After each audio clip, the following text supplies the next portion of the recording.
On my way home from work, I saw a baby girl abandoned by the roadside, who has such a wicked heart, giving birth but not taking responsibility. Just as I was about to pick her up, a few lines of text suddenly floated before my eyes. No, how could my precious baby be picked up by the villain's mother? Oh no, my sweet baby is going to be mistreated. She is the sweet baby, I am the villain's mother. My son is the villain. Wow, it clearly doesn't sound like anything good.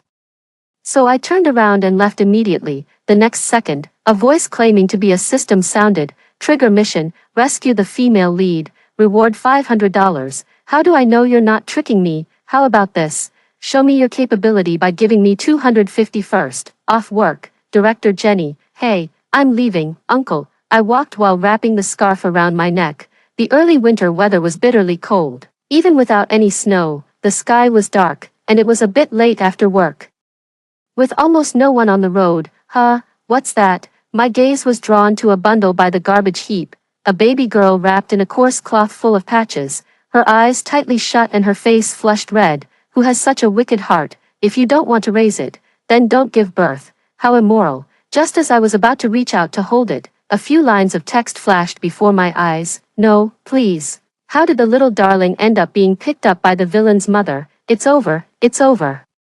The female lead is going to be abused. The whole family is nothing good, always opposing the male lead, forcibly taking what belongs to the well-behaved treasure. They deserve their miserable deaths. Wait, this girl is the female lead, I'm the villain's mother, and my son is the villain. We're going to die miserably. Wow, this clearly doesn't sound like anything good, so I turned around and left immediately. The next second, a mechanical voice sounded, self-rescue system binding successful.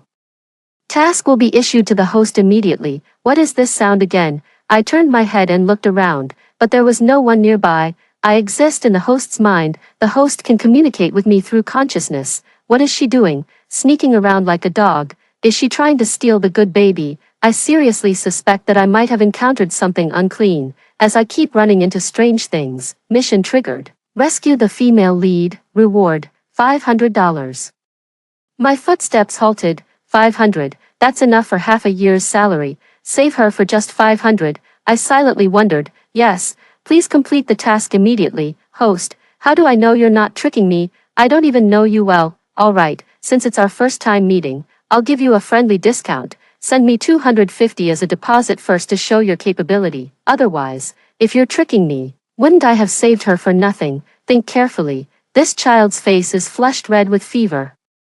The system remained silent. After a tense standoff, $250 appeared in my pocket. I knew she had the protagonist's halo and would surely be fine, but seeing her burn up like this was truly pitiful. Not daring to delay any longer, I picked up the child and ran straight to the police station. Hey, put that down. This vicious woman must be planning to abandon the poor baby in an even more remote place. That villainous family is truly rotten to the core. They deserve to die a miserable death. The police station is located between my home and the textile factory. Ignoring the negative comments, I rushed breathlessly to the police station, where only a few officers were on duty. Officer, I found a baby on the roadside. Can you help find the child's parents? Oh dear, it's a baby girl. She was probably abandoned again. Seeing that it was a baby girl, the police officer's eyes showed a hint of pity. All right then, let's file a report first. We'll put an ad in the newspaper to look for her. If we still can't find her family after a week, we'll have no choice but to send her to an orphanage. She was so tiny and helpless. I couldn't bear to leave her at the police station. I offered to take her home with me temporarily and come back in a week. Before I could even open the gate, my son Harry heard the commotion and ran out. Seeing the baby wrapped in my arms, he jumped with joy. Mom, did you give me a little sister? Hearing her grandson's words, my mother-in-law shook her head helplessly. Sweetie, your mom only has you. Where would she get another baby? She came out holding the small bowl she used to feed Harry, and her words abruptly stopped when she saw the child in my arms. Mom, is there any warm water left at home? I need to clean the child. Could you get out Harry's old baby clothes? I'll change her into them. Fortunately, the heated brick bed at home kept the room warm, and after wiping her with warm water, she was dressed in Harry's clothes. After the washing, her thin cotton clothes made her appear even more frail and weak. After hearing the whole story, my mother-in-law sighed with pity, but it didn't seem entirely unexpected to her. perhaps due to the protagonist's halo. After being washed and placed on the heated brick bed, her fever gradually subsided. Thin but not hiding the beauty of her eyes and brows, Harry liked her very much, even willing to share his daily milk powder and malted milk with her. He hovered around, unwilling to leave, chattering to his mother one moment and then babbling something unintelligible to the little female lead the next. Son, could you talk a little less? Why, Mom, does Harry not speak nicely? Because villains die from talking too much. There was little firewood in the city. So even the firewood burned indoors was collected and brought by my two older brothers from the mountains. Therefore, in winter, my mother-in-law, Harry, and I all slept in the same room. The female lead woke up in the middle of the night, and the sounds she made were very faint. My mother-in-law was a light sleeper and would wake up at the slightest noise. Seeing the little one awake, I tiptoed to the main room to prepare my grandson's milk powder for her to drink. Watching her struggle to eat broke my heart, and so, during the day while I went to work, the little girl was left in the care of my mother-in-law and Harry. The 7 days passed quickly. The careful care has put a little more flesh on her face, making her even more adorable. Harry saw me pack up and hold my sister in my arms, pleading, "Mom, can't my sister really stay at home? Harry likes her so much." My mother-in-law quickly chimed in, partly not wanting to upset her grandson and partly because she couldn't bear to part with the little one. In just 7 short days, a bond had already formed, looking at the grandmother and granddaughter with their reddened eyes, and then at the little girl in my arms who gave me a toothless smile. My heart began to waver, but Harry is the only keepsake left to me by the person I loved most. The one connected to me by blood. I don't want anything to happen to him. He is my husband. He is a regiment commander in the military district, and we fell in love at first sight at a social gathering. After spending some time together, I confirmed that he was the one I wanted to marry. We are very much in love. After marriage, I didn't follow him to the military base. Instead, I lived in the city with my mother-in-law for the convenience of work, and only visited him at the base on rest days. I thought the beautiful days would last forever, but life is full of drama. When I was 7 months pregnant, the military sent him on an important mission, and he promised me he would be with me before the birth. 2 months later, the mission was completed, but my mother-in-law and I never saw him return. It felt as if our home had fallen into an abyss, lifeless and heavy, as compensation, in addition to the monthly pension and ration coupons. Milk powder coupons for the child were also provided monthly. Harry's birth was our salvation. Whether the comments about the villain's tragic death are true or not, I must prevent these things from happening. On the way to the police station, a mechanical voice sounded, "Host, will sending the female lead to an orphanage and keeping her away really prevent these events from happening? What if the grown-up Harry still meets the female lead? In the end, he can't escape the shackles of fate. Why not adopt her and keep her close? Perhaps everything will slowly get better." Yes, can humans really conquer fate? But the female lead is the darling of heaven, and besides, she is still young. No one knows what will happen in the future. You make it sound so easy. Do you know how much it costs to raise a child? Mission triggered. Adopt the female lead. Reward $10,000. $10,000. I think I can handle it now. Just as I expected, no one came to claim her. If I don't adopt her, she will grow up in an orphanage. After completing the adoption procedures, the little girl was given her true name, Sunny. I hope she will be a cheerful and lively little son, just like her brother Harry. Am I seeing things? How could the sweet child be adopted by the villain? Not only that, but she also changed her name to Sunny. It sounds better than her original name. Did the person upstairs miss the point? Why would Jenny adopt Guaibao? It must be to torment her in the future.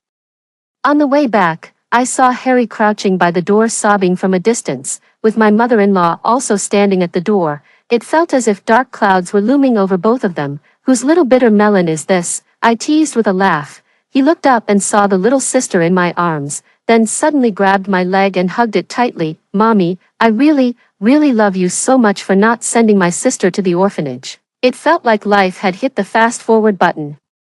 Thanks to Harry's constant chattering, all the neighbors knew that the He family had gained a daughter, especially when Harry turned 2 and Sunny turned 1. Everyone around couldn't help but feel envious. Their words are as sweet as honey. They're like 2 little sweet beans, even sweeter than white rabbit candy. Even with the money rewarded by the system, I still started to worry about finances. Children are like money-devouring beasts. You can't just sit back and do nothing. The barrage of comments is like a timely rain. even if the words are harsh, it doesn't stop me from extracting useful information. The state began encouraging individuals to start their own businesses, and state-owned factories would gradually decline. This, combined with a recent letter from home saying that the production team had contracted the land to villagers, assigning production quotas to households. My mind immediately became active, and I promptly discussed it with my mother-in-law. Although she had some concerns, she fully supported me. "Jenny, do whatever you want to do, don't worry about the family. I can take good care of the two children." They even gave me all the money they had saved over the years. Without hesitation, I went to the factory director's office during work hours and requested a leave of absence. "Jenny, why would you give up being a director at a textile factory and insist on going south?" The factory manager was puzzled. After all, I was well known in the factory for being highly capable. However, due to my strong insistence, he still agreed. As soon as I stepped out of the office, my colleagues swarmed over like flies drawn to a scent. "Jenny, I heard you're heading south. What kind of business are you planning to start in the future?" "I heard that the clothes in Y City are quite good. I plan to go there to get some clothes and bring them back to sell. It happens to be my profession, so I understand fabric materials. If it were something else, it might take more effort." "Great. I've long heard that Y City has a wide variety of clothes, and even those from Hong Kong. If you find any nice ones, remember to save some for me." While there were supporters, there were also those who booed, especially the deputy director at the factory said, You might not even be able to sell anything. Don't come back crying and begging the factory to reinstate you later." I ignored all of it, smiled, and said goodbye. "I'll be on my way now. Feel free to come by and support my business when the time comes. It's not safe for me to go to the south alone, and my mother-in-law is also worried, so I decided to send the news about asking my brothers to accompany me to the south and my suspension from work together in a letter to my family." My parents were very angry about my repeated acts of acting first and reporting later, but there was nothing they could do. Fortunately, it wasn't the busy farming season. So my eldest brother Tom and younger brother Jim packed up and went to the city. Then, on behalf of the family, they gave me a stern criticism. The seriousness on their faces couldn't last more than a minute before being melted away by the sweet calls of uncle. The older brother and the younger brother each carried one child on their shoulders, making the two children squeal with excitement. They took out all the money from the house, leaving $1,000 for the mother-in-law as a backup. A round trip would take more than half a month, and even though they were reluctant to leave the children, they still had to take the risk. Behind me, the heart-wrenching cries of "Mom" echoed, but no matter how sad I felt, I didn't dare to turn around, afraid that the courage I had mustered with great effort would be in vain. On the train, the younger brother Jim, having caught his breath, looked somewhat bewildered. "Sis, do you think we might fail?" "TSK. How can you lose heart before we've even started?" The older brother gave a masterful move to lift everyone's spirits. After 3 days and 2 nights, they finally arrived in Y City. This trip was meant to clarify many things.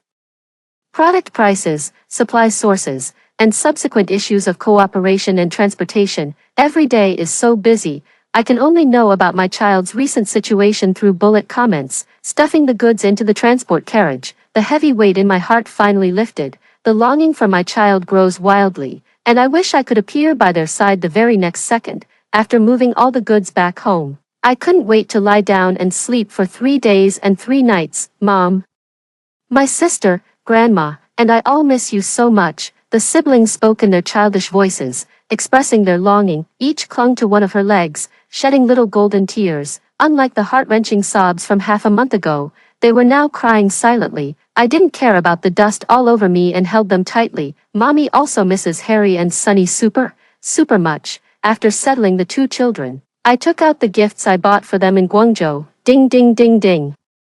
"Look what Mommy bought for you. Harry will be able to start kindergarten next year, and the tangram can help develop his thinking and imagination. Sunny is still just a 1-year-old baby, so of course, she only needs cute and pretty little hair clips and dolls." I just took out my brother's gift first, and the next second the barrage started going wild. "See, even the gifts are bought for their own son, and they didn't get anything for our good baby." I'm really speechless. It was beyond our expectations. We knew selling clothes was profitable, but we didn't know it would be this profitable. We set up a small stall, selling the latest styles from Y City, and everyone scrambled to buy them. Even the colleagues from the textile factory who had mocked us came with shameless faces to make purchases. In just a few days, We sold out $20,000 worth of goods at several times the original price, and after deducting expenses, we still managed to earn around $40,000. This kind of life continued until Harry started kindergarten, at which point I decided to take the whole family on a trip to Beijing, a place that every ordinary person dreams of. Will Jenny buy a house in Beijing? After all, Beijing's housing prices are skyrocketing, and every inch of land is worth its weight in gold. Buying a house, another useful piece of information, carrying a huge sum of several $100,000. Our family of 4 boarded the train bound for Beijing, standing in square. My mother-in-law could no longer hold back the emotions she had been suppressing for so long. Back when he was on leave, he brought me to Beijing to see Square and said we'd come back next time with his wife and child. Why are we all here? But you're missing. Xia Mom misses you so much. I held my mother-in-law's shoulder, my eyes reddening. The 2 children didn't know what was happening, but they were also caught up in the atmosphere and felt gloomy. Emotions come quickly and fade just as fast. They thoroughly enjoyed visiting all the attractions in Beijing, and before leaving, they even bought 3 courtyard houses. Unexpectedly, Harry didn't cry on his first day of kindergarten. On the contrary, the usually sweet and adorable little sister Sunny was acting out of character. She clung tightly to her brother's arm, crying uncontrollably. No one could pull her away, and she refused to let go no matter what was said. So, 2-year-old Sunny went to kindergarten with her brother. I've also started working on opening a shop. I bought a storefront near a primary and secondary school, so when my child goes to school nearby, I can keep an eye on them. Over the past year, I've made many friends in Y City and secured a stable supply chain, at least in the S City area. I get the first pick of the latest fashion styles, so, even though the foot traffic near the school isn't as heavy as in the city center, it doesn't stop my clothes from being a huge hit. Winter passed and autumn came, year after year, from kindergarten to elementary school. The children gradually grew up. This year, they both got into the key class of the first year at the neighboring No. 1 middle school, truly living up to the parents' ideal of someone else's child, well-behaved and sensible. When the shop is extremely busy, they voluntarily go to help after school. One helps with checkout using a calculator, while the other packs clothes into bags. Although their movements are not yet skilled, the customers in the shop don't rush them. Instead, they exclaim in surprise, "In which direction should I bow to have such good children? They're not just good-looking, but also so smart and sensible, so well-behaved it's heartbreaking, with occasional mischief becoming the spice of life." Is this still the novel we were reading? Are we sure it's not a side story written by the author?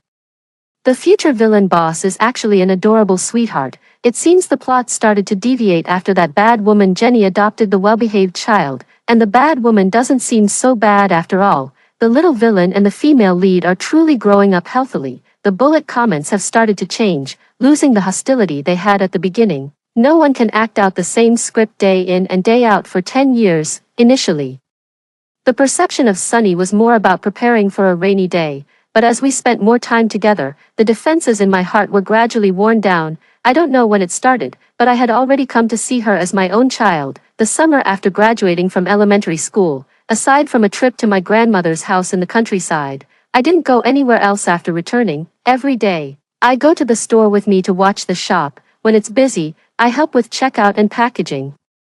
When it's not busy, I quietly play with the newly bought Lego and Transformers nearby. That day, the store was particularly busy. I and the shop assistant were introducing clothes to customers. Harry was handling the checkout, and Sunny went to pick up the scattered packaging bags on the floor and throw them away. Suddenly, a bullet comment appeared. Who are these two? Why are they so sneaky? They don't seem to appear in the original work. Before I could finish reading, I saw a man and a woman rush into the store and head straight towards Sunny, who was picking up packaging bags. Woo woo, I've been searching for you for so long, my daughter. The woman hugged Sunny tightly and burst into tears. The store fell into complete silence. You damn human trafficker, how dare you kidnap my daughter? Was it you? The man glared at me with wide, furious eyes, rolling up his sleeves as he strode toward me. You caused the separation of my daughter and me. How can you be so cruel? Aren't you afraid of being struck by lightning? Go away, bad person. Don't come near my mom. Harry ran over from the counter and stood in front of me, pushing the man away. Mom, I'm scared. Sunny snapped out of her daze and struggled in the woman's arms, reaching out and crying as she tried to break free from her grasp. The people around helped to restrain the man. Who are you? You just barged in and claimed the boss's daughter is yours. Call the police. Call the police quickly. Someone inside the shop shouted to the onlookers outside. The woman hugged Sunny tightly and cursed loudly. You will die a terrible death. You look so decent. Yet you would stoop to kidnapping my child. That little girl does look a bit like that woman. Could Jenny really have done this? The onlookers murmured among themselves. Yes, Sunny is indeed not my biological child, I declared clearly. Hearing this, Sunny's face turned deathly pale, and she lost the strength to struggle. She couldn't believe that she wasn't her mother's biological child. The surroundings immediately filled with sighs of pity. See, you admitted it yourself. You kidnapped my daughter so your son could live like a young master while my daughter has to suffer and scavenge for trash for you. Hearing me admit that Sunny wasn't my child. The woman instantly became more confident. Everyone in the shop was speechless. Why don't you take a look at the clothes she's wearing, and the toys on the counter? To be honest, they wished they could be trafficked like that too. How can you prove she's your child? A regular customer couldn't stand her attitude. My daughter has a birthmark on her lower back. I nodded slightly to the regular customer. He asked directly, so what are you trying to say? Of course. I want to take my daughter back. Family bonds are priceless. If it weren't for you hiding her like an animal, we wouldn't have had to search for her for so long. How about this? We won't ask for much. Just compensate us with this shop. The man seized the opportunity to make an exorbitant demand, his greed evident as he eyed the store. I nodded in understanding and said, are you finished? Now it's my turn to speak. I've seen both of you in that tube-shaped apartment building near the textile factory. If you lived there, I don't believe you wouldn't know about the missing person notice issued by the police station 10 years ago. All the neighbors know that the child I adopted was an abandoned baby. More and more people from the periphery stepped forward, recognizing the couple causing the scene. Hey, aren't these Jack and his wife? When did you lose your child? Didn't you say before that you sent them back to your hometown to be raised? So you deliberately abandoned the child, knew from the very beginning that I adopted her, and now that she's grown up, you want to take her back. My eyes were cold and indifferent as I stared at them icily. A flicker of guilt crossed their faces. Even a vicious tiger doesn't eat its own cubs. You two are truly despicable. Want her back? Fine. I pursed my lips and gestured towards Sunny. See that? Since she was little, her clothes have never had patches. Ever since I started selling clothes, she's mostly worn the latest styles, which aren't even available in many stores in S-City. Everyone's gaze was fixed on Sunny and the woman, the delicate, fine fabric contrasting sharply with the coarse cloth, and the toys on the counter, the latest Lego sets, not to mention the countless dolls and hair clips at home. Everyone knows how expensive these things are. Just these two items alone cost no less than $5,000 over 10 years, let alone the specially supplied milk powder every month, which she drank every day after it became available, plus the daily expenses and education costs, not to mention the courtyard house registered under Sunny's name when they bought the property. I watched them leisurely, a playful smirk on my face. All right then, I won't ask for much, just 10,000. Pay up now, and you can take her away. The crowd erupted in an uproar. For ordinary families, $10,000 was more than enough to cover a decade of living expenses, so selling clothes is this profitable. Jenny is really generous. She must have spent at least $10,000 on her adopted daughter or not. Even if I had that kind of money, I wouldn't be willing to spend it on my own biological son. Someone even shouted directly, Jenny, are you still in need of a son? I can let you raise my son. Everyone burst into laughter upon hearing this. But Jack and his wife turned pale and then flushed with anger. I crossed my arms and looked at them disdainfully. So, have you made up your minds? $10,000 to get your daughter back? If not, I have every reason to suspect that you're trying to kidnap my daughter. Jack's confidence deflated, and he didn't dare to say a word. The police are here. A path was cleared at the door. What's going on? Someone reported that there are human traffickers here.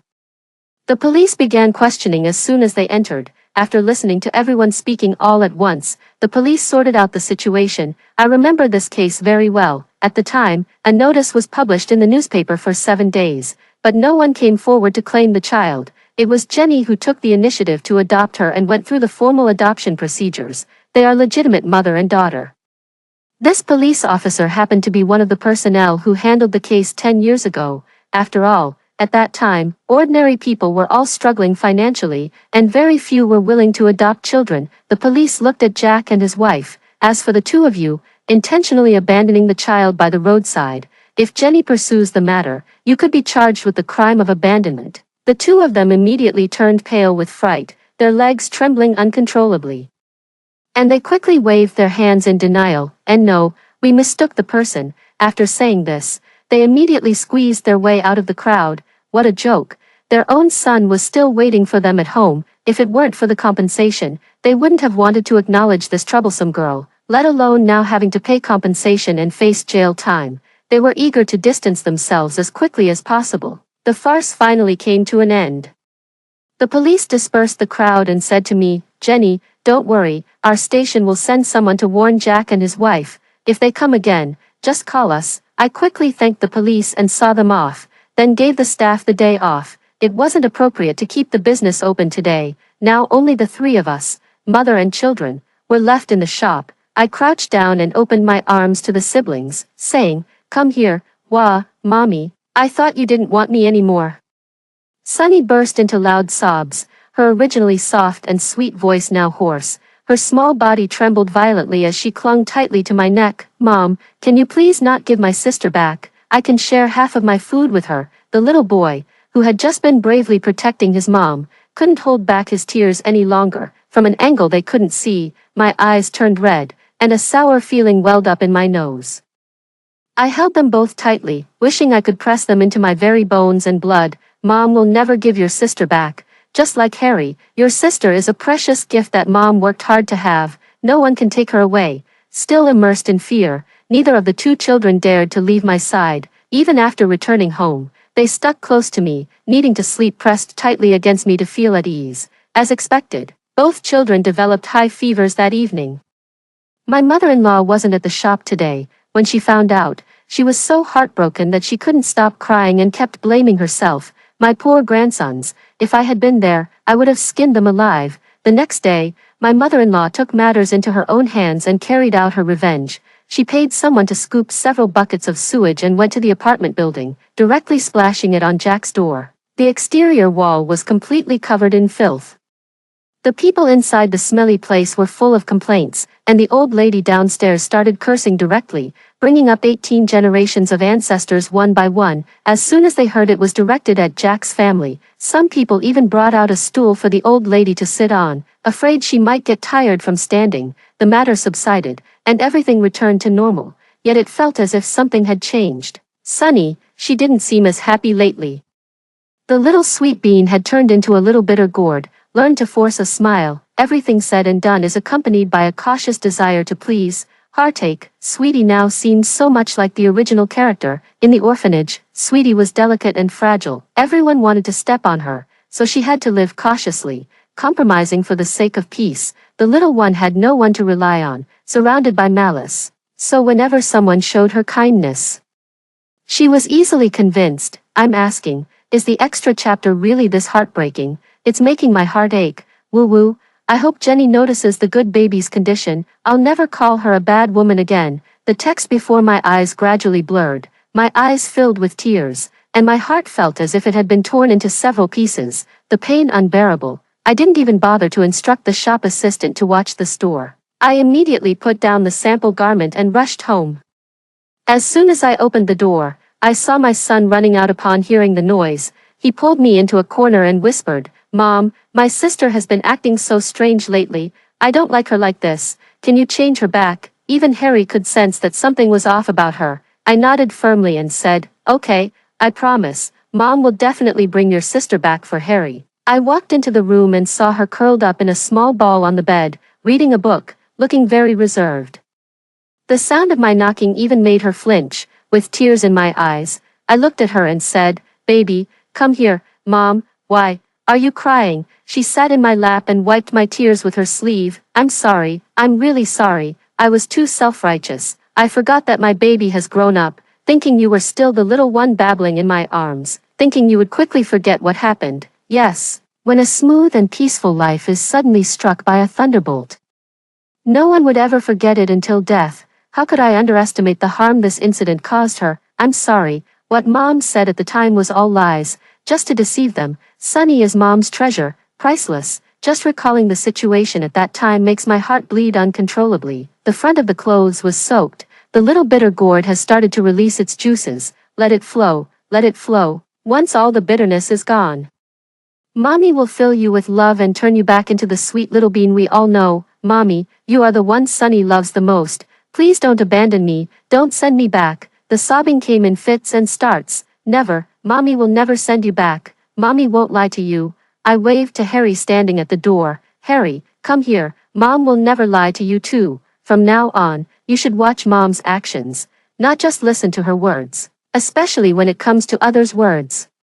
You can't just listen and believe them, you have to see if their actions match their words. Don't let your guard down just because someone shows temporary kindness. Do you understand? I emphasized with a slightly serious tone. The children nodded with a vague understanding, and Harry immediately looked up. Mom, you said we can't sneak chocolate at night, so does that mean I can secretly eat it? I immediately broke character and tapped his little head. No, you little rascal. Trying to sneak a bite, Sonny burst out laughing. Harry and I exchanged a glance, then started cheering. Woo, sister is back to normal. 3 years passed, then another 3, and our busy lives were filled with laughter and joy. After the college entrance exams, our whole family went on a graduation trip. Regardless of grades, learning is what they excel at and what I feel most assured about. I just want to give them the best life within my means. Taking them to experience the magnificent landscapes of our country, immersing them in scenes that textbook illustrations could never convey. The camera I specifically brought along captures these beautiful memories, freezing them in time. On the day the results were released, the flip phone kept beeping with congratulatory messages from the homeroom teacher. Both of them had achieved excellent scores, although they missed the title of top scorer. They were still fiercely pursued by various admissions offices, without any interference from my mother-in-law or me. The siblings coincidentally chose the same university, J University. Harry chose the computer science department, while Sonny chose the foreign languages department. Soon, the admission letters were delivered by the mail carrier. All the neighbors knew that the He family had produced 2 top students from J University at once, and they came to offer congratulations. Hoping to share in the good fortune, the celebration banquet was specially held at a grand hotel in S City, with relatives, friends, neighbors, and the siblings, teachers and classmates in attendance. Everyone raised their glasses, and a stream of congratulatory words flowed freely at the banquet, creating a lively and enthusiastic atmosphere. It only took a moment to feel let down, as the hotel manager walked over and whispered a few words in my ear. I calmly instructed Harry and Sonny to take good care of the guests, then turned and walked toward the door. Closing the main door, I shut out the noise from outside. Let me go, I want to see my sister. The person hosting this college celebration banquet is my sister. The security guard was blocking a slightly chubby boy, about 15 or 16 years old. At the entrance, Jack and his wife stood behind them. The woman, worried that the security guard might hurt her son, was anxious but didn't know how to intervene. I sneered coldly. Your sister? I don't recall giving birth to a brother for my daughter. You're lying, that's clearly my sister. She was born to my mother, but you, a human trafficker, kidnapped her. Tilting my head toward Jack, I said, it seems the warning from 6 years ago wasn't enough. How long has it been? And you're already out here making a fool of yourself again. If you two are so biased in favor of sons, why haven't you managed to teach them properly, twisting the truth and fabricating lies? Do you want to spend a few days in jail to cool off? I warned you that if it happened again, we'd meet at the police station. Now you dare to come back. I said to the manager, could you please call the police station and ask them to come over? Upon hearing this, Jack quickly waved his hands, afraid that even a moment's delay would land the whole family in the police station. No, no, no, we were wrong. We won't dare do it again. We're leaving right now. Then, he grabbed the boy by the collar and pulled him back. The boy, still unwilling to give up, shouted, Dad, that's clearly my sister. Why can't we go in? Hearing this, the couple quickly grabbed their son and hurriedly disappeared. After it was over, when the mother-in-law and the wife's family heard that they had come to cause trouble again, the brothers immediately took sticks and went into the tube building to threaten them once more. As the start of the university term approaches, I plan to transfer the shop to my elder brother and sister-in-law to run. With my nephew in high school, it will be convenient for them to keep an eye on him. After simply packing seasonal clothes and important belongings, I began my life in Beijing. I didn't specifically bring that mountain of clothes with me, since I run a shop in the university district with trendy and youthful styles. The target customers are mostly young people, just the age when they care about looking good. When the time comes, just contact the supplier in Guangzhou directly to have the styles you want shipped together. The home in Beijing is also close to the school, which was a factor we considered when buying the property. After we arrived, we gave the house a thorough cleaning. In the past, we would bring them to stay for a while during winter and summer vacations, but since the house was left unoccupied for long periods, a lot of dust had accumulated. After cleaning, my mother-in-law couldn't wait to bring city's local specialties to visit the friends she had made nearby. Long time no see. I miss you very much. College life quickly began, since freshmen were required to live on campus.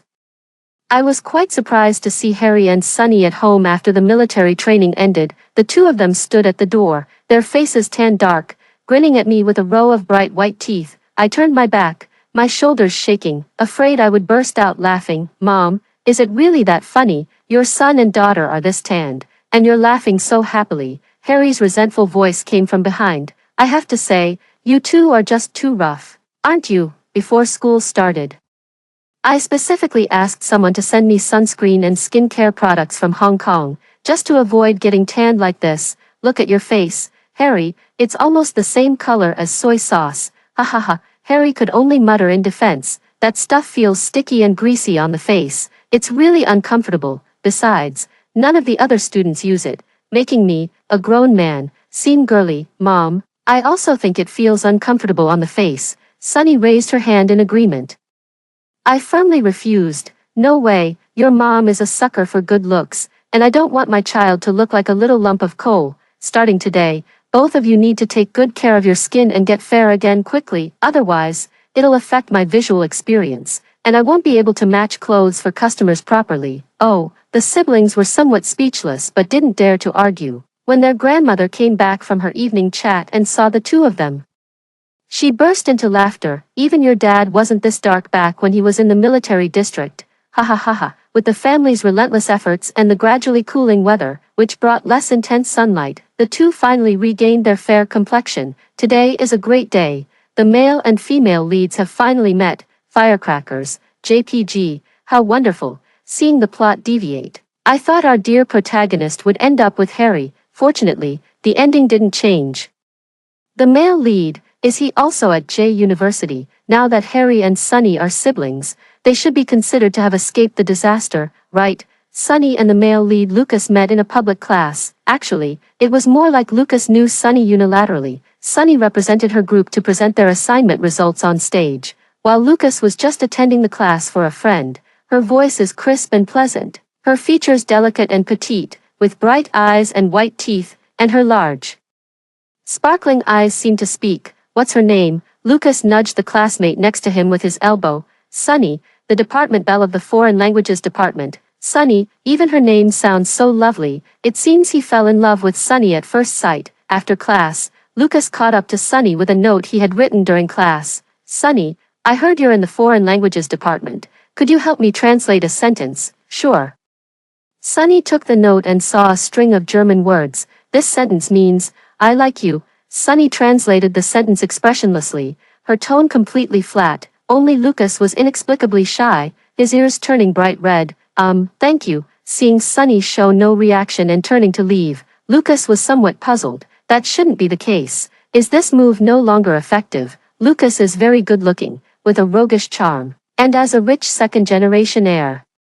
There are plenty of girls lining up for him. However, Sunny doesn't lack money, and her whole family is exceptionally good-looking, standing out prominently in their respective age groups. After getting used to beautiful things, anything slightly less appealing becomes dull and easily leads to aesthetic fatigue. He probably felt that Sunny had sparked his competitive spirit. He started creating coincidental encounters, showing up at every occasion where Sunny was present. However, Sunny simply treated him as if he were invisible. It seems like the sweetheart doesn't really like the male lead. Don't worry, maybe the little one is just completely focused on studying right now, until he hired someone to set up a scene downstairs in the dormitory and confessed to Sunny. But obviously, it didn't work out. This gave him a huge sense of defeat. After all, no one had ever rejected him so publicly before.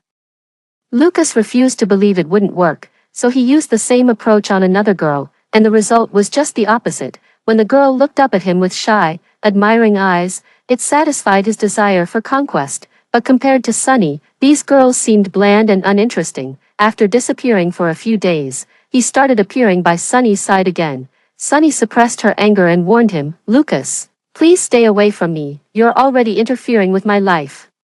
Lucas pretended to be innocent and defended himself, saying, "Didn't mean to disturb you, I just wanted to quietly exist in a world where you're present. I really like you." Sunny, who had always been polite, couldn't take it anymore. "But I don't like you, we're not from the same circle, and I'm not a tool for you to satisfy your desire to conquer. Your tactics might work on others, but please don't use them on me. It's disgusting, please leave." Ugh. How can the male lead be such a scumbag, sneaking around behind her back and still trying to get close to the sweet girl? So shameless, well-deserved rejection. When I saw these comments, I was a bit in disbelief. Is the male lead really this terrible? Why in the original story is my son rich, handsome, and virtuous, yet he still can't win the heroine's heart? They even pinned him to the pillar of villains. Could it be that the heroine prefers the reformed playboy type? No way. Whether she likes it or not, as her mother, I absolutely cannot accept it. When the two of them came home on the weekend, I subtly asked, "You're both adults now, all grown up. Have you met anyone you like at school? If you have, you can get to know them. Your mom is very open-minded and won't interfere with young people dating." As soon as this topic came up, the siblings started complaining non-stop. "Mom, you have no idea. A guy has been harassing my sister at school." At first, we thought he genuinely liked Sunny, so we didn't pay much attention, but that guy turned out to be a total creep. He kept showing up, and even when we tried to shoo him away, it didn't work. If Sunny hadn't complained to me, I wouldn't have known about this, so I looked into it privately, and wow, he's a real scumbag.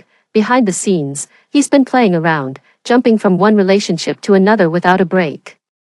He's probably only bothering Sunny because he's attracted to her looks. I nodded understandingly. Then we must definitely stay away from such people. I specifically reminded Harry, as her older brother, "You must protect your sister at school. Don't let any suspicious people get close to her." Harry gave a very Chinibu-style salute. "Yes, madam, I guarantee the mission will be accomplished." It seems like it wouldn't be unacceptable for the two of them to be together.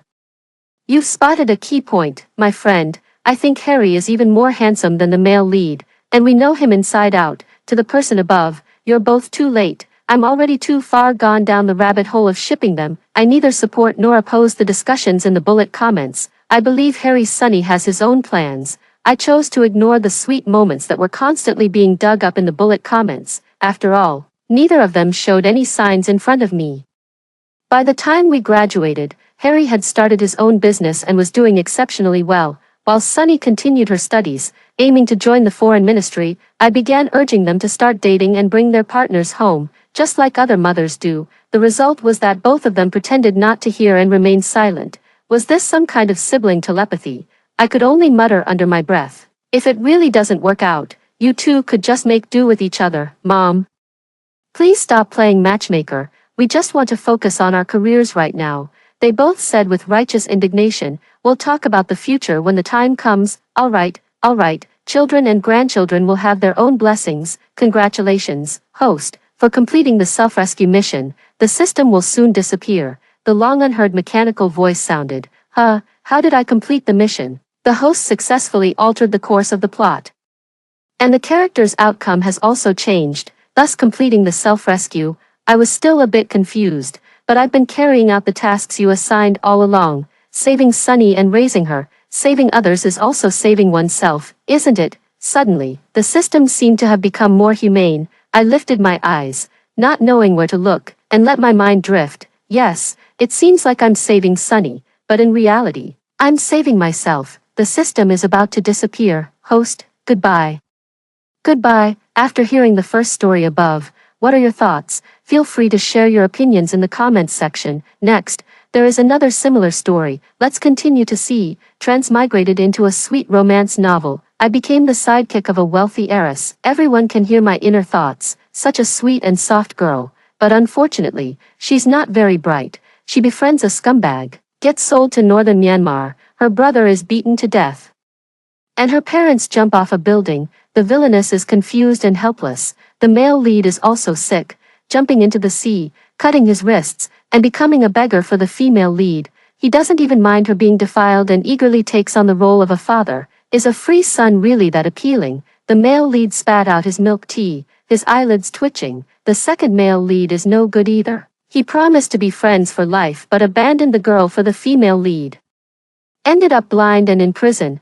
Serves him right. The three campus big shots looked grim, utterly bewildered. Their expressions when looking at the innocent girl also became very strange. After transmigrating into a sweet romance novel, the female supporting character angrily offered me 50,000 to become her sidekick. The reason was simple. I knew exactly how to please her and kept her thoroughly happy. I went to find the female supporting character with bubble tea in hand, only to see the newly transferred innocent girl staring at her with reddened eyes, uttering her signature line, "It's all my fault, don't blame her, Mia didn't mean to." I was so excited I almost crushed the milk tea. Here she comes, the female lead has finally appeared. I'm weak so I'm right, I'm poor so I'm great. This is how she ruins the pretty sister's reputation. The supporting female character immediately looked up, giving me a puzzled glance. What female lead?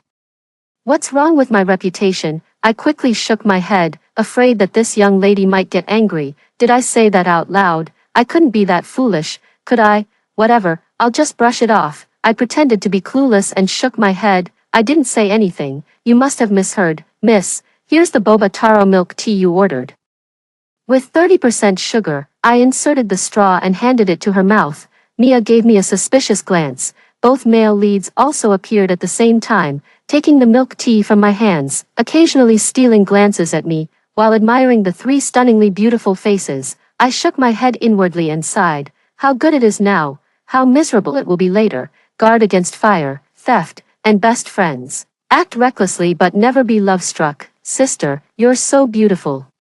You should stay away from them. Half a month ago, I was reincarnated and took a wrong turn, ending up in this sweet, doting, and crazy novel. Originally, it was about Simon, a budding domineering CEO, and Tina, a poor little white flower, crossing social classes to find love. But in the book, the female supporting character Mia, who comes from a good family, has a high education, and strong abilities, was originally engaged to Simon, and the second male lead Lucas also adored her. But ever since Tina appeared, everything changed. She was a financially disadvantaged student sponsored by the Evans family, and after moving in with them, she pretended to be pitiful in every way to become their adopted daughter. Then she became Mia's best friend. Mia opened her heart to her, sharing everything with her. She occasionally throws a few bombs his way. She trips on flat ground, spills coffee all over the second male lead, has no money to compensate, and looks at him tearfully. Second male lead, what a simple, pitiful little thing. She scored last place, ran up to the top-ranked male lead, and declared that he shouldn't get too cocky. She'd definitely surpass him next time. Male lead, what an ambitious little cutie. She sneaked into the banquet wearing the female supporting character's haute couture, was exposed on the spot, and left in tears, twisting her ankle. Male lead, second male lead, Mia, you're so vicious. The female supporting character was jilted and, feeling resentful, wanted to prove herself. When she started her own business, the innocent-looking girl obstructed her, yet they said the female supporting character shouldn't have appeared, making the innocent girl jealous. In the end, the female supporting character was sold to northern Myanmar, tortured to death, and her family was destroyed. Meanwhile, relying on her innocent and kind-hearted persona, she inherited the Evans family's fortune. Married the male lead while pregnant with the child of her poor childhood sweetheart, became the young mistress of the family, and reached the peak of her life. When I saw the ending, I felt like my brain had crashed. What happened to the promised sweet romance? Isn't this just pure madness? Beautiful, independent, and self-improving women are cannon fodder, while scheming fools become the center of attention. Trashy plot. Why not let the girl shine on her own? Blah blah blah. Give me back the strong female lead. In the middle of the night, I was so angry I had a heart attack and died, dazed and confused. I crossed the Heaven Bridge and somehow got lost, accidentally stumbling into this book. Who would have thought that on the very first day, the female supporting character threw 50,000 at me? Poor student, I heard you're quick on your feet. From now on, run errands for me. The book says she's vicious and enjoys using money to humiliate people. Let this kind of insult come like a storm. I foolishly counted the money, making up my mind. I must destroy this epileptic writing and let my sweet, soft, beautiful sister turn her life around. I stared at the fallen thermos cup on the ground and kicked it away. Is your crying worth anything? What's the point of crying? I stood proudly with my hands on my hips, thinking to myself. The moment the novel's female lead and the supporting female character became friends was this incident of soaking shoes in goji berry water. She didn't say a word, just looked pitifully at the supporting female character, making everyone think the female lead was being bullied, and the supporting female character's reputation gradually worsened. Are you kidding? She broke something worth $180,000 and didn't even apologize. Does she think she's in the right?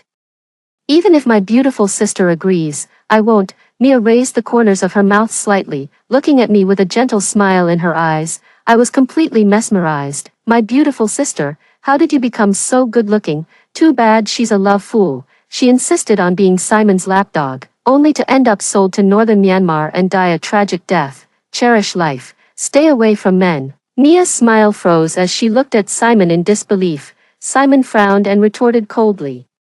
What nonsense are you talking? Get lost. I pouted and silently gave him the middle finger in my heart. Your clean freak, misanthropic persona is like a fart in front of little white flour. It vanishes into thin air the moment it meets the air. The female lead can't let go of her childhood sweetheart. You buy a house, give him money, and send him abroad to study, but as soon as he returns, he sleeps with your innocent little flower. To marry her, you've slashed your wrist and become a beggar. And you don't even mind that she's already a mother. I have to ask, are you infertile? Do you enjoy being a stepdad that much? Simon instantly spat out the milk tea he had just sipped. Lucas immediately handed his buddy a tissue and spoke to me in a gentle voice. All right, you should calm down too. If you keep talking nonsense, be careful or Simon might hit you. Looking at his gentle and bright smile, I felt a mix of emotions. What a wonderful, sunny boy. Driven to gloom and madness by that innocent-looking girl. She loves me, she doesn't love me, she must have her reasons. They are the ones who came between us. You're crazy for love, obsessed with love, and for love, you've broken every law in the criminal code. In the end, you're blind and in jail. How pitiful. Lucas's face turned pale, and he froze on the spot. The innocent girl suddenly choked up, her tears welling up. On the verge of falling, Mia, I thought even though I'm poor, we could still be good friends. Why are you treating me like this? I sighed. Here we go, the flawed logic. Having money is wrong, but whether I have money or not, I am the truth. The crowd looked at her with strange expressions. Finally, it was Mia who broke the silence. You were only able to attend HL Academy thanks to the Evans family. Your every word and action also represents the face of the Evans family. Today, you were running wildly in the hallway and bumped into me. I can still let it slide. But what if you bump into someone else tomorrow? The Evans family only covers your tuition and living expenses. There's no reason for us to pay tens of thousands in compensation for you, is there? Tina's face flushed red with embarrassment, and she felt uneasy. She looked just like a startled fawn, looking at her frightened face. Mia hesitated to speak. I won't pursue what happened today. But I hope there won't be a next time. After saying this, she turned her head and glanced at the two childhood friends with a complicated expression, then turned to leave. But Tina persisted, firmly grabbing Mia's arm. No, it's my fault. I admit it. I'll pay whatever it costs. You wouldn't even talk to me yesterday. You must look down on me in your heart. I want to prove that even poor people have dignity. Mia's school uniform was all wrinkled. Although she was arrogant, she wasn't malicious. In this situation, it was hard to decide whether to push her down or not. Seeing her in distress, I stepped in to help, picking up the thermos and tossing it over. Tina instinctively dodged and shot me a covert glare. I knew that innocent-looking girl had ulterior motives. Girls shouldn't be pulling and tugging like that. Let's go to class. Blue Beauty, I am in the same class as her. Grabbing her hand and rushing quickly to the classroom, Tina came to her senses. But the two of us had already vanished without a trace. She looked at the two blades of grass, at a loss. They both stepped back simultaneously. Lucas, we're guys, so it's not really appropriate to be pulling and tugging at each other. After saying that, they quickly ran away. When we got to the classroom, Mia stared at me with a strange look. Do you know Tina? Do you have a grudge against her? I pretended not to understand. I don't know her. I'm just annoyed by her crying. If crying could solve problems, my tears would form a spring. nurturing the Yangtze and Yellow Rivers. Mia fell silent for a moment, then suddenly laughed and tossed a supplementary card to me. You're an orphan, living alone, right? From now on, you'll live at my place. I'll take care of all your living expenses. The Evans family is a top-tier wealthy household. Their bathroom is 3 times larger than my tiny, run-down room. I gratefully accepted the supplementary card with both hands. Feeling ecstatic inside, no limit on the black card, this immense fortune has finally come to me. Ha ha ha, don't worry, miss, I'll definitely help you turn the tables and become the female lead. I've made up my mind to protect the supporting female character from the female lead. That said, the female lead's audacity should not be underestimated. At noon, she came over again with her lunchbox. I saw the half-cooked rice inside, along with the stir-fried cabbage leaves with pork cracklings, and didn't know what to say. After receiving financial support, she also lived at the Evans house. The Evans family has high standards for ingredients and would never use pork cracklings or wilted vegetable leaves. She goes out every morning, claiming to go for a run, but actually goes to the supermarket to pick up things others have discarded. When Mia leaves, she puts the food into a lunchbox and takes it to school, pretending it's leftovers from last night. She seeks sympathy from others while also throwing shade. Mia, what happened today was my fault. I apologize to you. This is a meal I made myself. If you don't mind, would you like to try it? As she spoke, she pushed the lunchbox toward Mia. We live under the same roof, and my uncle hopes we get along well. I hope you don't look down on me. Seeing her pitiful expression made me sick to my stomach. My hand slipped, and I spilled the warm soup onto the back of her hand. Hearing her scream in pain, I immediately apologized. Oops, sorry, I didn't hold it steady. You won't blame me, will you? But in my heart, I was flipping the bird. Shameless, rotten white flour. You knew the young lady would vomit from the fatty meat, yet you still guilt-tripped her into eating the pork cracklings. Ugh, I don't know how some people's brains are wired. Not only do they repay kindness with ingratitude, but they also try to step on their benefactor. What the heck? Mia held back a laugh and lightly scolded me. Mary, you're too careless. Be more careful next time. Tina, Dad got you a meal card with 30,000 for your meals. The school food is really good, so you don't need to look for leftovers to eat. Tina's expression froze, and she bit her lower lip in shame and anger, nodding, yet she still apologized repeatedly. And it wasn't until 2 foolish guys came in that she left with tears in her eyes. Lucas asked in confusion. Was she looking at you or me just now? You, Simon sat down confidently and affirmatively across from Mia to eat. Lucas shuddered all over. It's over, I'm not clean anymore. In the novel, Tina has a childhood friend named Brandon. Every time she gets upset, she goes to cry to Brandon. I kept an eye on her and secretly followed, only to see her sobbing in Brandon's arms. What gives her the right to be so arrogant? Just because she was born into a good family, what's there to be proud of? I want to see her turn into trash, into mud. Mia, she better watch out. I'll settle this score with her sooner or later. I quietly returned to the classroom with my phone. During the PE class activity, I showed Mia the video. In the video, Tina appeared ruthless and vicious, completely different from her usual self. Mia has seen all kinds of people, yet she still found it hard to accept. If it weren't for our family, she'd still be farming in a mountain village.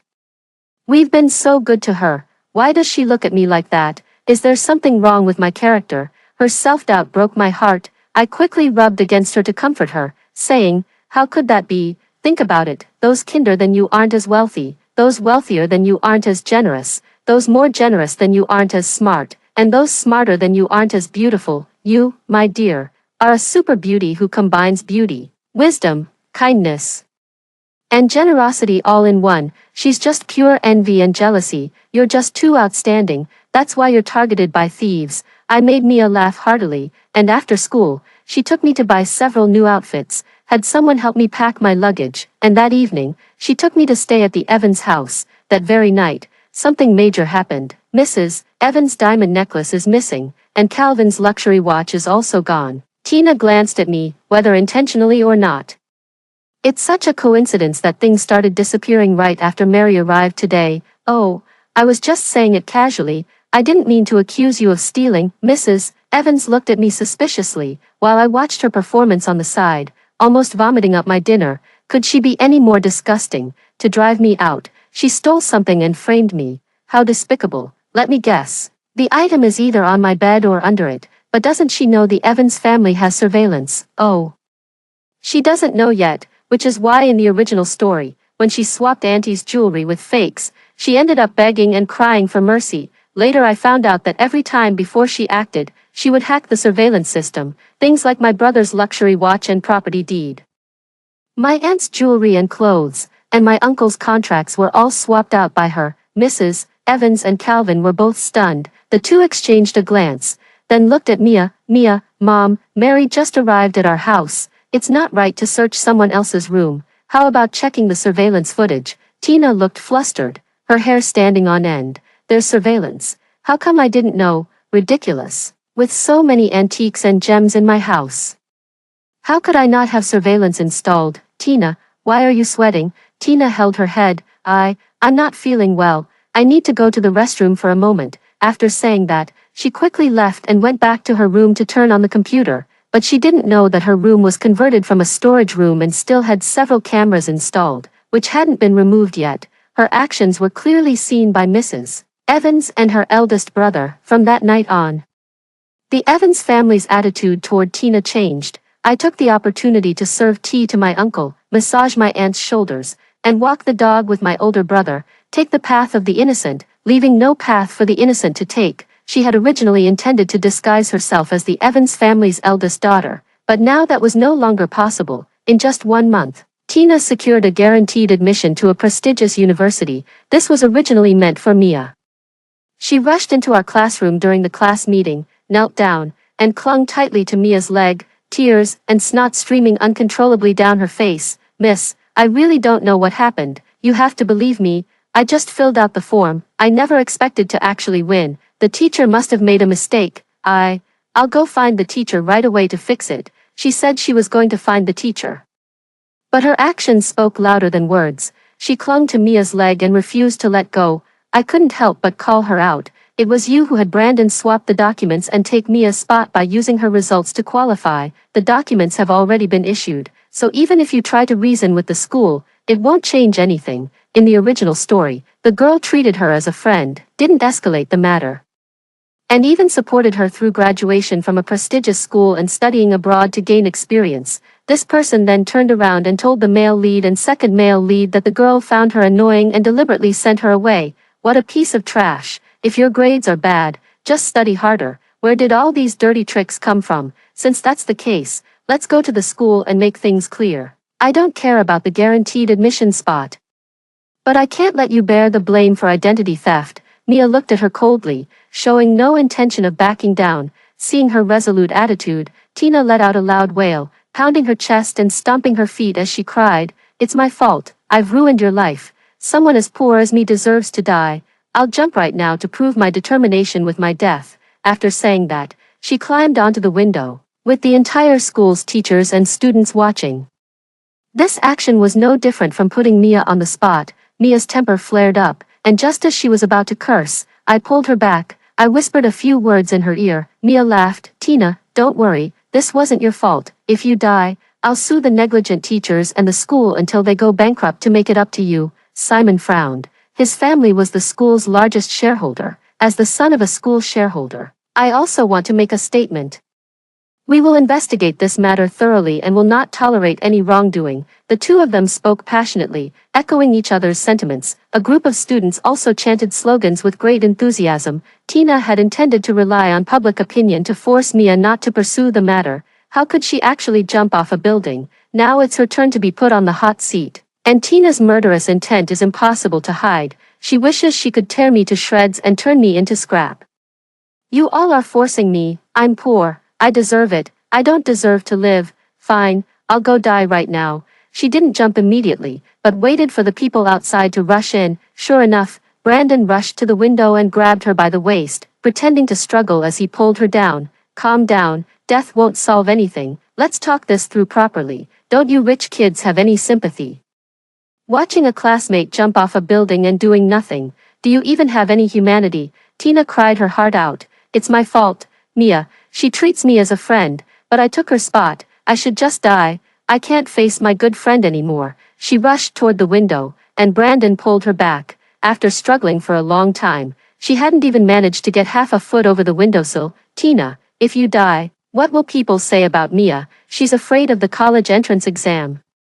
So she killed her best friend to secure a recommendation. How is she supposed to face others after this? Brandon gave her a way out, and she immediately took it. She looked at Mia with a stern, righteous expression. My death doesn't matter, but I can't let others point fingers at you, Mia. Forgive me for not being able to atone with my death. Her face, backlit, was haloed by a ring of light, strikingly beautiful. Mia calmly finished watching the performance and suddenly put down her phone.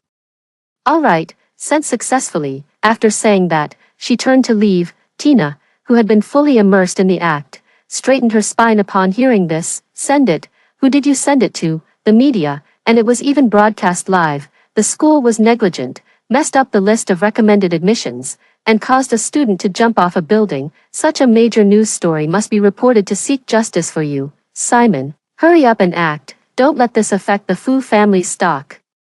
While watching Tina's performance earlier, he had already called the company's legal team over. By now, they were already in the principal's office retrieving surveillance evidence. Tina didn't expect things to turn out like this. She rolled her eyes exaggeratedly, then collapsed with her limbs splayed out, fainting. Brandon held her and rushed out of the classroom anxiously. Doctor, someone has fainted. You butchers, accomplices. If something happens to Tina, none of you will get away with it. I made a gagging gesture and let out a sharp, yo, at him, who helped Tina hack the computer, and who helped her fake the application. Don't you have any idea, pretending to faint and trying to blame others? Were you a deadbeat in your past life? Wait, if he can fake the application, he can fake the medical records too, right? He's trying to scam us. Lucas, upon hearing this, quietly slipped away to make a phone call. Take Tina to our hospital. Treat her as aggressively as possible, just don't kill her. I heard it, but I didn't understand it. I clearly recognize every word, but when they're put together, I just don't get it. The school conducted a thorough investigation into the matter, and Brandon was also exposed. He insisted that he couldn't stand Mia bullying others and wanted to teach her a lesson. He was expelled. After having 18 tubes of blood drawn at the hospital, Mia returned to school, and everyone avoided her. She pitifully held her textbook and approached Simon. Classmate, I don't understand this question. Can you teach me? Simon glanced at it, and his intolerance for foolishness flared up again. You're asking about a basic high school sophomore question. How did the admissions office even let you in on a special admission? I thought to myself, she's just pretending to be poor to gain sympathy. Uncle Evans is the softest-hearted. Simon made it clear that fools and Tina are not allowed to come near. She then turned her attention to Lucas. Brother Lucas, I'm feeling a bit dizzy. Could you take me to the infirmary? I'll take you to the hospital, the same one as last time, the one my family owns. Thinking of the 18 tubes of blood, Tina took off running, as fast as a 100-meter sprinter. No one at school paid her any attention, and she became more low-key. But I knew her ultimate move was coming soon. Mia's birthday banquet was filled with wealthy businesspeople. The wealthiest person in District G suddenly had a heart attack and was saved by Calvin while unconscious. In the time it took him to call for help, Tina took his place, and unfortunately, there was no evidence in the blind spot. She became the savior of District G's wealthiest person and began suppressing the Evans family. While attempting to drug Simon, Calvin mistakenly drank it, and she falsely accused him of assaulting her. The Evans family was thrust into the spotlight and faced pressure from all sides. Unable to bear the pressure of public opinion, Mia developed depression. Tina took the opportunity to get close to the two male leads, lying to both sides, driving a wedge between the brothers and completely abandoning Mia. By the time Mia realized what was happening, the messages on her phone had been deleted. All the evidence points to her. This also sets the stage for the two male leads to deal with her in the future. At her birthday banquet this time, I spent a fortune out of my own pocket to install cameras in hidden corners of the hotel, not even sparing the spots behind spiderwebs. I also bought hidden needle cameras for everyone in the Evans family. This is something I picked out especially for you, big brother. You must promise me to wear it and not take it off. When putting the pinhole tie clip on Calvin, his cheeks flushed as if they had been scalded by boiling water. Mary, you're still young, you should focus on your studies. We can talk about other things when you're older. His voice grew softer to me. I grew a bit impatient, facing death and still talking nonsense. If you dare take it off today, Tina will have you trending tomorrow, and break your legs the day after. Calvin trembled and immediately tightened his tie. Mary has great taste. I absolutely love this tie. I'll wear it for the rest of my life. At 11 o'clock in the evening, the banquet hall was buzzing with excitement. The wealthiest person in District G has indeed run into trouble. It said that he wanted to get some fresh air on the balcony, but in a secluded corner, he suddenly had a heart attack. While reaching for his medicine bottle, he fell and tumbled down the stairs. Fortunately, he was saved by a passerby who gave him heart-saving pills and carried him to a room, which saved his life. At the time, he was nearly unconscious and only remembered someone in light-colored clothes. When he woke up, the first person he saw was Tina, and he was so excited that he wanted to give her the land in the southern city. It was a project jointly developed by Franklin, Green, and Evans, which they had been trying to secure for a long time without success. Calvin's face darkened on the spot. Tina, not only did you steal, but now you're lying too. The village chief once said you were both virtuous and studious. Was he blind? Tina, with reddened eyes, hid behind the wealthiest person in District G. Young master, I know you don't like me, but how can you say I didn't save him? Do you have any proof? I was inwardly cheering with joy. You don't have the original, but now you have me. Take out the tie clip and overwhelm her with the video. Calvin immediately understood the trick, the moment the video played. Tina's face turned deathly pale. The wealthiest person in District G couldn't believe that such an innocent and adorable young girl would dare to tell such a colossal lie. I had someone bring in a large screen and set up the hotel surveillance footage on it. The whole story was clear at a glance. Tina ran out crying. I was celebrating in my heart. Got what you deserved. Hilarious. I just feel sorry for my 200,000. Why is surveillance so expensive? Calvin took out an unlimited black card and handed it to me. Thank goodness for Mary. You're really the lucky star of our family. If you ever need money in the future, just come to me. Big Brother's got your back. I held the black card, my eyes sparkling with excitement. Perhaps I was dazzled by the money. I didn't notice the excited, almost alien-like gazes from the three families. Lucas and Simon flanked me on both sides. Mary, I can take care of you at home too.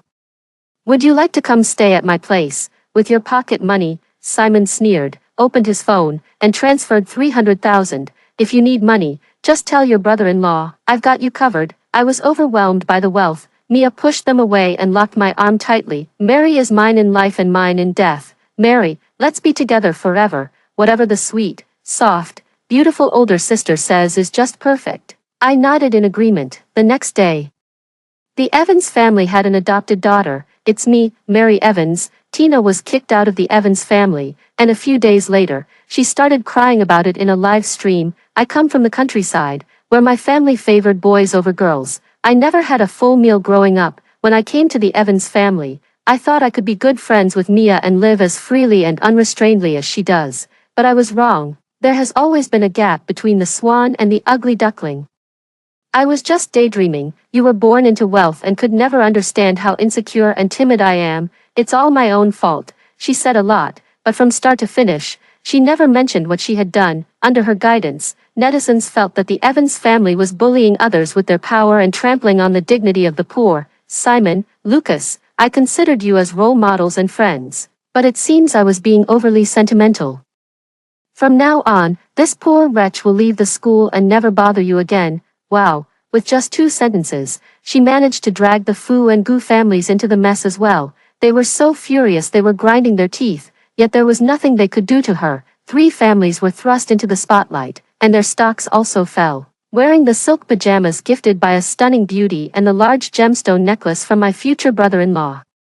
With a piece of fresh salmon airlifted by Lucas in my mouth, I started the live stream. Hello everyone, I'm Mary Evans, the adopted daughter of the Evans family. Here is my household registration booklet, and here is my birth certificate. My parents died in a car accident when I was 3, my grandmother passed away from cancer when I was 5, and I was adopted and abandoned by 3 different families, until I met Mia. She is such a great person, seeing that I had no food to eat. She gave me 50,000 to buy her milk tea. Folks, have you ever seen a boss with a conscience who gives an employee 50,000 just for running an errand? My beautiful sister is super kind. As soon as the live stream started, my chat exploded. A concerned netizen immediately doxed me, uncovering more explosive information. They even dug up a photo of me picking up trash when I was 10 years old. Simon also surprisingly started a live stream, asked me why I ignored her. She's both cunning and foolish. I'm afraid of getting infected. Public opinion was polarized for a while. Some said we were putting on a show, some accused Tina of being a villain playing the victim, and others claimed we were fighting like dogs. At this time, news broke that Tina had gotten pregnant and had an abortion in middle school. Lucas invited both the gynecologist from her hometown and her homeroom teacher. She has never been good at academics since she was young. I don't know why the village chief said she was both morally and academically outstanding and recommended Mr. Evans to sponsor her. I warned her the first time she had an abortion, her health is poor, and if she doesn't take care, she could end up with a disability. Less than a year later, she came back again. This child will never be able to become a mother. Video after video kept coming out, and even the wealthiest person in the Hong Kong circle stepped up to support her. Tina was forced to leave the internet. People need face, trees need bark. I thought she would disappear for good, and the Evans family's streak of bad luck would finally end, but I never expected she had no shame at all. She somehow managed to get involved with King, an old man with a big belly who started out in the underworld, old enough to be her grandfather. During her 2 months at the Evans house, she still managed to gather some useful information. After reaching an agreement with King, she stormed into the Evans house. "Uncle, I'll get straight to the point.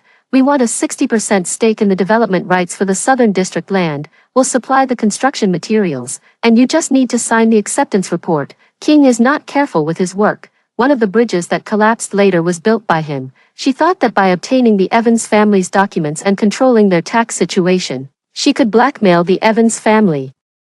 But she never intended to force the Evans family into cooperation. Instead, she planned to stab them in the back. If the Evans family refused, she would report them for tax evasion and send the uncle to prison. If the Evans family agrees, they can later push the blame onto the Evans family, since it was the uncle who signed the document. It's easy to pin it on him. Just thinking about her shamelessness makes me furious. I secretly sent a message in the family group chat, and Calvin couldn't help but praise me. "Mary, you're so clever. I don't know what I'd do without you." I feel a bit embarrassed looking at the reply. "Bro, why did you have to say the honest truth like that?" Uncle Evans pretended to agree with her. When the project was 1/10 complete, an anonymous letter along with video evidence was sent to the Supervision Bureau, falsifying data, cutting corners, passing off inferior products as good ones, stealing company secrets, and threatening personal safety. Among other charges, King has been arrested. In the original story, Tina stole the Evans family's project proposal,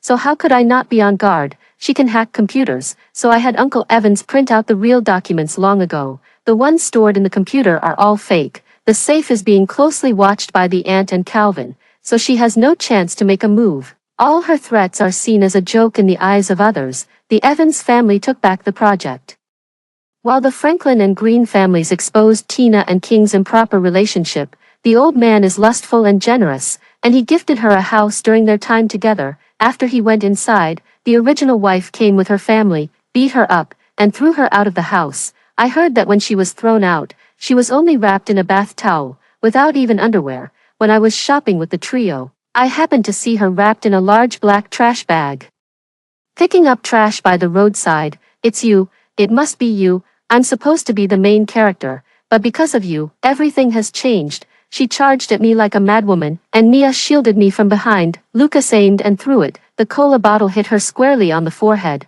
knocking her down. Mia was also furious. A cup of milk tea made her feel chilled to the bone. "It's your own arrogance and inferiority, greed and hypocrisy that have brought you to this.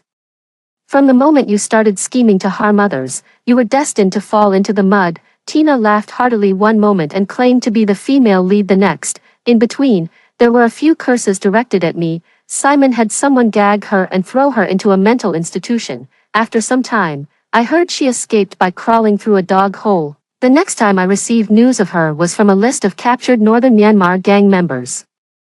She thought she could go and accomplish great things, then return for revenge, but she was too foolish to swindle money and even argued with the manager. She was sent to a club and injured a customer, only to be severely beaten in return. In the end, she was taken apart and sold. Brandon had just been released from prison and, upon hearing the news, stabbed the other person to death at the courthouse entrance, resulting in a life sentence for himself. I was lying on the beach with a beautiful woman, enjoying the sunshine, white clouds, and handsome men. I asked her curiously. You've already graduated from college, and you still haven't decided who to get engaged to. She waved her hand dismissively. Men are all unreliable. I have you, and that's enough. I held my chest with both hands, snuggling into Calvin's arms. I'll be your sister, and you treat me as your lover. Hey, beautiful, think about your brother's feelings, will you? His feelings don't matter. He just needs to know that you're under my protection. If he dares to let you down in this lifetime.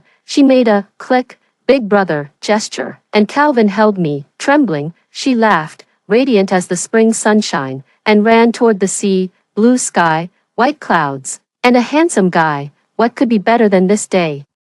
After hearing the two stories above, what are your thoughts? Feel free to share your opinions in the comments section. Looking forward to hearing from you. If you liked this story, don't forget to like it, share it, and subscribe to my channel. See you next time.